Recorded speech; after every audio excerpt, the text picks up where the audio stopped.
Radio J. Merci d'être avec nous sur Radio J pour le début de la troisième et dernière partie du Grand Journal. Vous pouvez nous suivre sur l'appli Radio J et en vidéo, notamment sur YouTube. Place maintenant à l'entretien de cette édition. Radio J, l'invité du Grand Journal. Radio J. Steve Nadjar. Bonjour Stéphane Juffa. Bonjour Steve Nadjar et bonjour aux auditeurs et spectateurs de Radio J. Merci d'avoir accepté notre invitation. Vous êtes le rédacteur en chef de l'agence de presse israélienne Mesoula News Agency.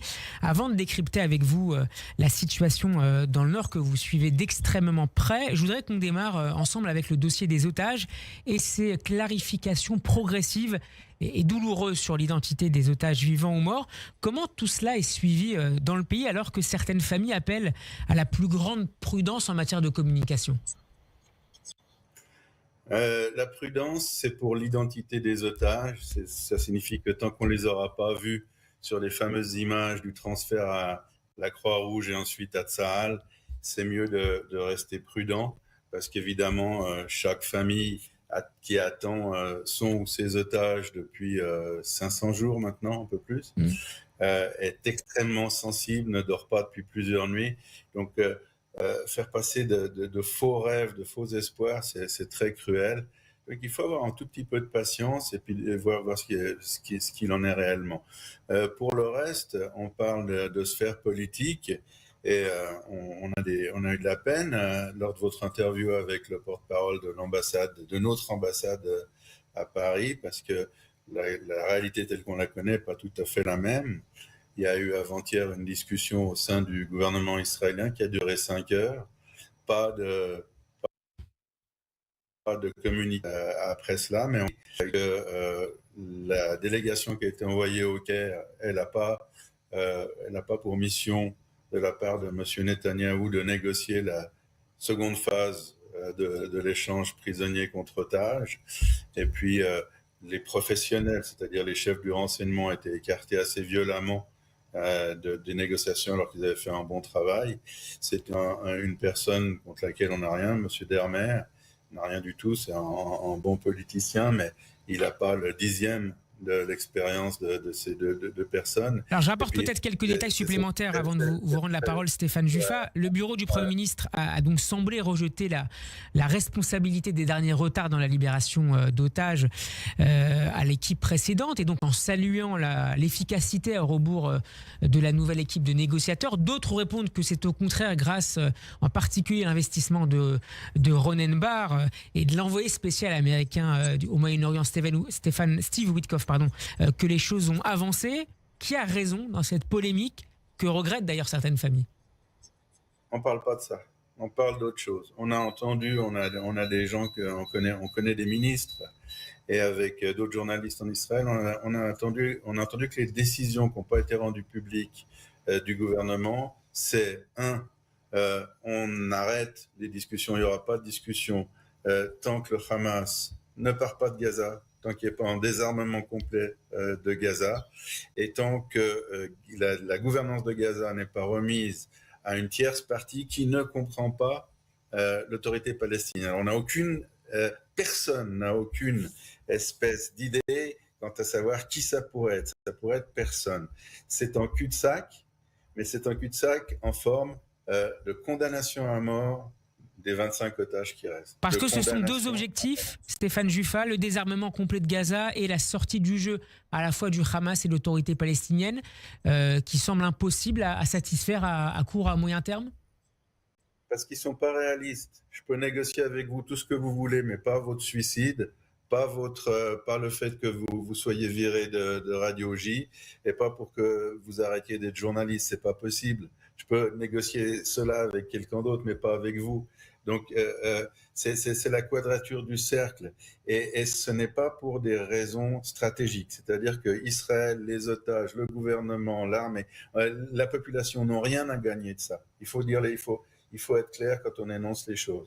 C'est un problème politique, un problème de coalition. C'est une condition de la part du ministre des Finances édéniste, Monsieur Bezalel Smotrich, qui dit que à la seconde où la délégation israélienne s'assiera avec les médiateurs afin de discuter de la deuxième phase, nous quittons le gouvernement. Le gouvernement, la coalition n'a plus la majorité à la Knesset et il y a de nouvelles élections que vous, M. Netanyahou, vous perdrez. C'est une considération politicienne. Ça existe, les considérations politiciennes.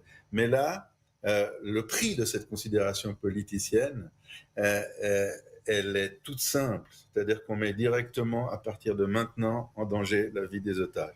Et ça, selon les sondages d'hier, pour 80% des Israéliens, c'est pas acceptable. Steve, vous avez posé la question très clairement. Quel est le sentiment des Israéliens?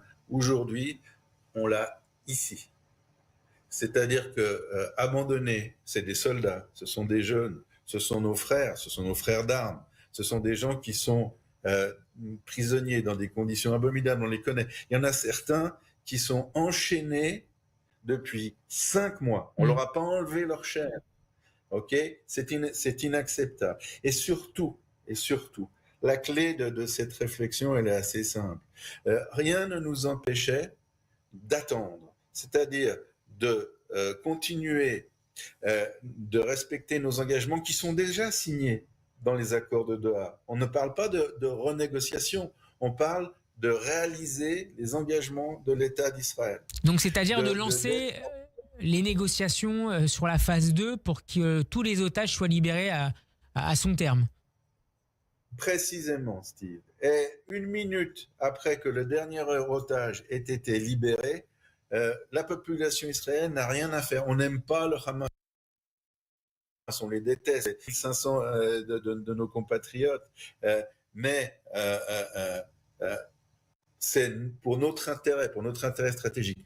On n'a rien à gagner. Et vous pouvez faire une réflexion là en direct, me dire ce qu'Israël pourrait gagner en n'engageant pas cette deuxième phase de la réalisation de l'accord de Doha. Rien. Stéphane Juffa, vous parliez tout à l'heure d'objectifs inatteignables, non réalistes, notamment sur la question de l'avenir politique à Gaza et de l'avenir de la gouvernance. À part le Hamas, donc, quels seraient les autres acteurs, et y compris visiblement en mettant hors du jeu l'autorité palestinienne et le Fatah, quels seraient les autres acteurs qui pourraient s'investir politiquement et administrativement pour gérer Gaza? On est des gens sérieux. La Radio J, vous, nous à la MENA. Et c'est pas le genre de réponse qu'on donne en sortant en papillon de sa poche. C'est la résultante d'une discussion en profondeur, une discussion qui doit s'établir au sein de la classe politique, au sein du gouvernement, au sein de la Knesset. Et cette discussion est refusée par M. Netanyahou. Elle n'a pas eu lieu, elle n'existe pas, au point que la Cour suprême a dû exiger du gouvernement qu'il tienne une discussion à ce sujet. La discussion a eu lieu, c'était pathétique. C'est une discussion qui a été tenue simplement pour répondre à cette injonction, mais pour rien d'autre. Alors, ça, c'est la première partie de ma réponse. La deuxième partie, très rapidement, c'est que, à part le Hamas, qu'on ne veut pas non plus, ce qu'on dit, c'est libérons nos otages et puis après, on s'occupe du Hamas, pour être encore plus clair. L'autorité palestinienne, c'est la seule entité avec laquelle on peut discuter, pas toute seule, mais avec d'autres composants, comme les Égyptiens, comme l'Arabie Saoudite, comme d'autres pays du Golfe arabo-persique, de la péninsule arabique. Avec eux, c'est avec eux qu'il faut qu'on ait des discussions, qu'on parle. On ne parle à personne. Ce gouvernement parle uniquement à lui-même. Il n'y a aucun discours. En stratégie, une partie de la stratégie, c'est de se battre. Une partie, c'est de réfléchir à ce qui va se passer par la suite. Et l'autre partie, c'est de s'adresser à ses adversaires et même à ses ennemis. Ce discours n'existe pas. Il existe même entre l'Ukraine et la Russie, on le constate ces derniers jours. Et donc, pour savoir qui pourrait gérer Gaza, il faut parler avec nos alliés stratégiques existants. Alors, Netanyahou maintient l'accord des deux côtés. D'un côté, il impose des conditions qui sont irréalisables, et de l'autre côté, il dit qu'il veut continuer dans la négociation. C'est pas possible. Il annule les locuteurs, les interlocuteurs possibles. Il les annule. Stéphane Juffa, je voudrais qu'on s'intéresse à Je vous en prie, si vous vouliez terminer peut-être votre phrase. Non, je crois qu'on a été assez clair. Je voulais vous interroger à présent sur le front nord. Les forces israéliennes se sont retirées du sud-Liban hier, tout en préservant sur place 5 positions qualifiées de stratégiques. Au vu des engagements israéliens et de la volonté également américaine de faire appliquer ce qui était prévu dans l'accord de cessez-le-feu signé à la fin du mois de novembre, est-ce qu'Israël n'avait pas d'autre choix que de se retirer, donc quasi totalement du sud-Liban? Si Israël avait d'autres choix, mais un des problèmes, c'est que quand on réalise des négociations qui ne sont pas pragmatiques, qui ne sont pas stratégiques, dont le but n'est pas la sécurité d'Israël, la sécurité des otages, la sécurité de l'armée, la sécurité des habitants, on fait des sottises. C'est-à-dire qu'une chose que je peux vous dire, c'est qu'on rend beaucoup trop de terroristes. C'est des milliers de terroristes qu'on est en train de libérer, que ce gouvernement est en train de libérer, comme il l'a fait pour la libération de Gilad Shalit. On rappelle aux téléspectateurs, auditeurs, que pour un soldat israélien, Netanyahou avait libéré 1100 terroristes, dont le chef qui est le chef du Hamas, Sinwar, qui est à l'origine du décès de centaines d'Israéliens. Mais aujourd'hui, est-ce qu'il y avait une autre possibilité que d'accepter ce choix terrible, ce sacrifice terrible pour la sécurité d'Israël, si l'on voulait sortir un maximum d'otages vivants de Gaza? Non, on n'est pas à Gaza, là, Steve, on est au Liban. Oui, mais de manière plus générale, sur le fait qu'on ait besoin pour des intérêts sécuritaires de libérer les terroristes. C'est aussi la question qui se pose aussi bien à Gaza que dans le Nord. Oui, c'est-à-dire que ce que faisaient les chefs du renseignement et du contre-espionnage, c'est se bagarrer pour qu'il y ait le moins de terroristes et le moins de terroristes dangereux échangés. Alors que c'est une question qui intéressait relativement peu le gouvernement. Le gouvernement désirait maintenir ces slogans vides de sens selon lesquels on va détruire le Hamas et le Hezbollah jusqu'au dernier soldat, ce qui n'a jamais existé dans aucune guerre. La volonté de ces gens, c'est de créer des implantations à Gaza. Et ils le disent, on n'a pas besoin d'inventer, on n'est pas là dans l'analyse, on est là dans le report de ce qu'ils font. Smotrich et Ben Gvir proposent, si on recommence.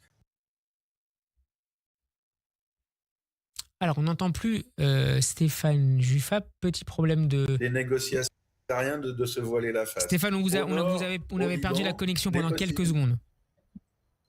Reprenez, je vous en prie. Je ne sais pas si on m'entend maintenant. On vous entend parfaitement. Je voulais vous poser une dernière question. On arrive quasiment au terme de cet entretien. Je me dépêche. Juste au Liban, c'est pas le meilleur, c'est pas du tout le meilleur accord qu'on aurait pu avoir. Ça dépend maintenant de la manière dont on va l'appliquer. Et ces points, j'étais à Metula il n'y a pas une heure. J'ai eu la possibilité de voir ce promontoire qui est en dessus de Metula, à partir duquel on peut voir si des terroristes du Hezbollah s'approchent de la frontière. C'est un plus, c'est pas une sécurité absolue.